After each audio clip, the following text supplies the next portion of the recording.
Why do some believers pray, fast, and declare blessings over their lives, yet still struggle to make ends meet? Why does one person in church overflow with abundance, while another is buried in debt, though both love God the same? The truth is, God's promises are sure, but His blessings flow through principles. And one of the most powerful of these principles is obedience. Obedience is not about rules, it's about alignment. When your actions align with God's instructions, He aligns your path with prosperity every time God wanted to bless someone in Scripture. He gave them a simple instruction, and their destiny depended on how they responded when God told. Abraham, leave your country. His obedience opened the door to generational wealth. When he told Peter, cast your net on the other side, obedience brought a miracle catch. And when Jesus told the servants, fill the jars with water, obedience turned the ordinary into the extraordinary, you see. In the kingdom, prosperity doesn't start with a paycheck. It starts with a principle. God doesn't bless laziness or hesitation. He blesses movement that's rooted in faith. Obedience always unlocks provision. When God told Elijah to go to the brook, the ravens brought him food. Provision didn't follow Elijah's wish, it followed his movement. So ask yourself, have I been praying for overflow while ignoring an instruction? Have I been asking for more while God is waiting for me to move on what He's already told me? Because sometimes the miracle you're praying for is waiting on the instruction you've been delaying. If you're serious about financial breakthrough, stop chasing money, start chasing obedience. Because the same God who said, seek first the kingdom, also said, all these things will be added unto you. Obedience will test your trust. Sometimes God's instructions won't make sense. He'll ask you to give when you have little. He'll ask you to serve when you feel unseen. He'll ask you to step out when the world says, stay safe. But every act of obedience is a seed, and that seed never dies. It may take time, it may face storms, but eventually it multiplies. Don't just say, God, bless me. Say, God, I'll follow you. Because the blessing is already stored in the path He told you to walk. Last time, we discovered that obedience is the door through which every blessing enters. But once that door opens, what happens next depends on how you manage what God places in your hands. Because in the kingdom, increase is never an accident. It's the reward of good management. God blesses stewards, not spenders. Stewardship isn't ownership. It's recognizing that everything, your time, talent, and treasure belongs to God, and you are the manager. Luke 16:10 says, whoever can be trusted with very little can also be trusted with much. God doesn't test us with millions. He tests us with moments. Jesus told a story of a master who gave 3 servants talents. 2 multiplied them, 1 buried his. The first heard, well done, good and faithful servant. The last one lost even what he had. That story isn't just about money. It's about mindset. The faithful servant saw opportunity. The fearful one saw limitation. Stewardship begins in the mind, how you see what God has already given you. If you despise small beginnings, you'll delay big blessings. What you don't manage, you eventually lose. Look at the people God has elevated. They managed well what they had. Joseph managed Potiphar's house before managing a nation. David shepherded sheep before leading armies. Even Jesus multiplied food only after the disciples gathered what they had, maybe your little. Today is a side hustle, a small ministry, or one client. Treat it like the training ground for your future overflow. How you handle your now determines your next. Stewardship is also financial discipline, tithing, saving, budgeting. These are not old-fashioned words, they're kingdom systems. When you plan your finances prayerfully, heaven trusts you with greater responsibility. Proverbs 21:5 declares, the plans of the diligent lead to abundance.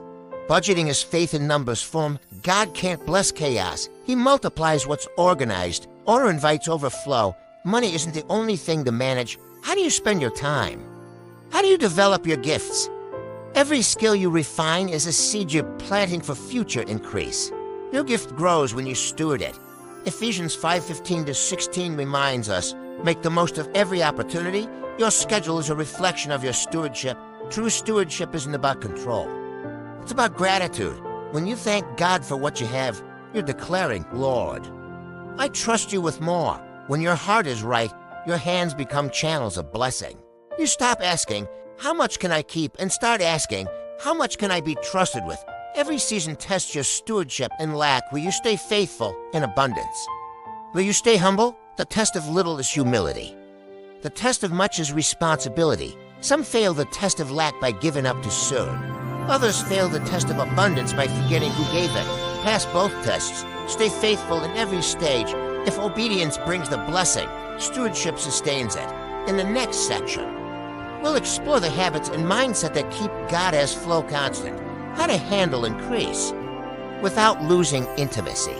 Money moves the earth, but generosity moves heaven. Because in the kingdom, wealth doesn't flow to the greedy, it flows through the generous. Generosity is not losing, it's planting.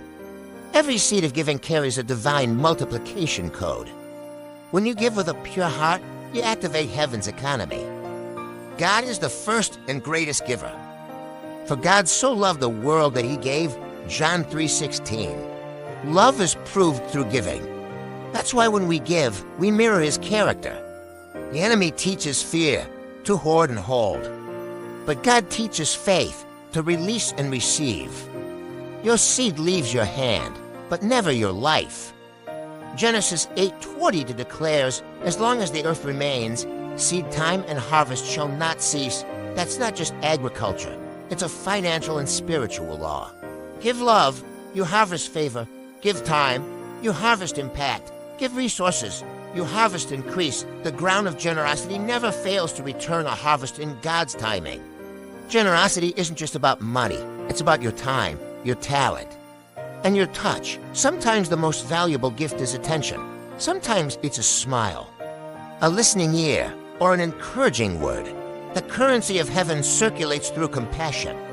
Remember the boy with 5 loaves and a fish? He didn't have enough to feed 5,000, but he had enough to give. Jesus took what was given, blessed it, and multiplied it. Your gift may seem small, but in the hands of Jesus it feeds nations. The miracle wasn't in the bread, it was in the obedient act of giving. Generosity doesn't just change your circumstances, it changes you. It breaks the chains of fear and scarcity. It stretches your faith muscle. It teaches you to trust God more than numbers. Every time you give, you declare, my source is greater than my salary. Practice planned generosity. Decide in advance that a portion of your income goes to God and to good. Build a blessing budget. Make giving your first reaction, not your last option. When you plan to bless others, God plans to bless you. Ask anyone who lives a generous life. Doors open for them. They find favor they didn't earn. Opportunities they didn't seek, because God trusts channels that don't get clogged. The more you release, the more God releases through you. Generosity is a mindset before it's a moment. You don't need a lot to start. You just need the right heart. The woman with 2 mites gave more than the rich because she gave in faith. Don't wait to be rich to be generous. Be generous to be trusted with riches. Proverbs 11:25 promises, a generous person will prosper. Whoever refreshes others will be refreshed. That's God's guarantee. When you refresh others, heaven refreshes you. Generosity turns a river into a reservoir. You never run out, because you never stop flowing. Friend, if this message has stirred something in you, remember this. Generosity isn't about money leaving your life. It is about purpose entering it. Keep your hands open, your heart pure, and your faith active. And if you're ready to grow deeper in kingdom wealth and purpose, join this kingdom family of believers. Hit subscribe, tap the bell, and walk with us as we learn how to prosper God's way. Everyone wants the promise. Few are willing to wait for the process in God's kingdom. Delay is not denial. It's development. Before every overflow, there's always a waiting season.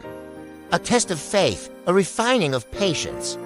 A time when heaven watches to see if you'll trust even when you can trace. Ecclesiastes 3:1 says, to everything there is a season and a time for every purpose under heaven. That means God doesn't just promise, he schedules. You may not be late. You may just be early. Sometimes God withholds the answer not to punish, but to prepare. Faith is not believing God can. It's believing he will in his time. Faith holds on when logic lets go. Faith doesn't rush the process. It rests in the promise, because the God who spoke it can still perform it. Patience is faith under pressure. It's trusting the promise when it feels like heaven is silent. Patience is the bridge between. Prophecy and manifestation. Without patience, faith gets frustrated. With patience, faith becomes unstoppable. Abraham waited 25 years for Isaac. Joseph waited 13 years for the palace. David waited through rejection, exile, and battle before the throne. Their waiting wasn't wasted. It was working while they were waiting. God was building. Sometimes God delays not because you're unworthy, but because you're unready. He's preparing the blessing and preparing you. A blessing given too soon becomes a burden, but when you're matured through patience, the weight of the blessing won't crush you. What do you do when God is quiet? You keep obeying, you keep sowing, you keep believing. Sometimes God stops speaking because He's already said enough. Faith means trusting what He said, even when you can't hear Him say it again. The waiting season builds strength you'll need for the blessing season. You're not losing time. You're learning timing. God is shaping you in secret so you can stand strong in success. Hebrews 6:12 says, through faith and patience, we inherit the promises. Not just faith, not just patience. Both. When you refuse to give up, heaven speeds up. The moment you're ready, what's been delayed becomes delivered.